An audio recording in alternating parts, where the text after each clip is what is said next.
हनुमान जी कौन हैं? एक बार पार्वती जी ने शंकर जी से कहा, भगवान अपने इस भक्त को कैलाश आने से रोक दीजिए, वरना किसी दिन मैं इसे अग्नि में भस्म कर दूंगी। यह जब भी आता है मैं बहुत असहज हो जाती हूँ। यह बात मुझे बिल्कुल भी पसंद नहीं है। आप इसे समझा दीजिए, यह कैलाश में प्रवेश न करे। शिवजी जानते थे कि पार्वती सिर्फ उनके वरदान की मर्यादा रखने के लिए रावण को कुछ नहीं कहती है। वह चुपचाप उठकर बाहर आकर देखते हैं रावण नंदी को परेशान कर रहा है। शिवजी को देखते ही वह हाथ जोड़कर प्रणाम करता है। प्रणाम महादेव। आओ दशानन, कैसे आना हुआ? मैं तो बस आपके दर्शन करने के लिए आ गया था महादेव।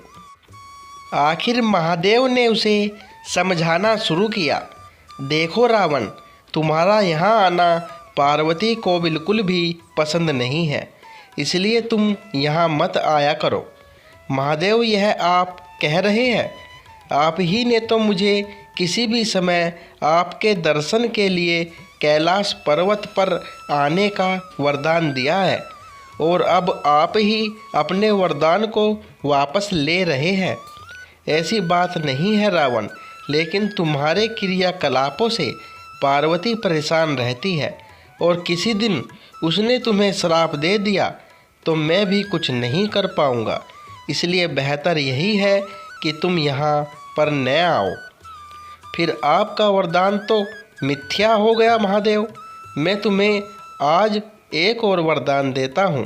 तुम जब भी मुझे याद करोगे मैं स्वयं ही तुम्हारे पास आ जाऊँगा, लेकिन तुम अब किसी भी परिस्थिति में कैलाश पर्वत पर मत आना। अब तुम यहाँ से जाओ। पार्वती तुमसे बहुत रुष्ट है। रावण चला जाता है। समय बदलता है। हनुमान जी रावण की स्वर्ण नगरी लंका को जलाकर राख करके चले जाते हैं, और रावण उनका कुछ नहीं कर सकता है।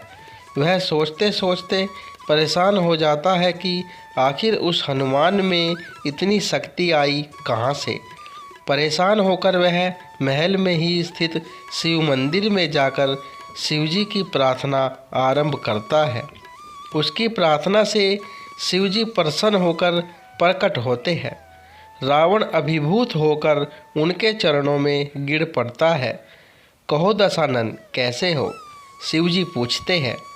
आप अंतर्यामी हैं महादेव, सब कुछ जानते हैं प्रभु। एक अकेले बंदर ने मेरी लंका को और मेरे दर्प को भी जलाकर राख कर दिया। मैं जानना चाहता हूँ कि यह बंदर जिसका नाम हनुमान है आखिर कौन है, और प्रभु उसकी पूंछ तो और भी ज़्यादा शक्तिशाली थी। किस तरह सहजता से मेरी लंका को जला दिया। मुझे बताइए कि यह हनुमान कौन है। शिवजी मुस्कुराते हुए रावण की बात सुनते रहते हैं, और फिर बताते हैं कि रावण, यह हनुमान और कोई नहीं, मेरा ही रुद्र अवतार है। विष्णु ने जब यह निश्चय किया कि वे पृथ्वी पर अवतार लेंगे और माता लक्ष्मी भी साथ ही अवतरित होगी, तो मेरी इच्छा हुई कि मैं भी उनकी लीलाओं का साक्षी बनूं। और जब मैंने अपना यह निश्चय पार्वती को बताया तो वह हट कर बैठी कि मैं भी साथ ही रहूँगी। लेकिन यह समझ नहीं आया कि उसे इस लीला में किस तरह भागीदार बनाया जाए। तब सभी देवताओं ने मिलकर मुझे यह मार्ग बताया। आप तो बंदर बन जाइए और शक्ति स्वरूपा पार्वती देवी आपकी पूंछ के रूप में आपके साथ रहे, तभी आप दोनों साथ रह सकते हैं।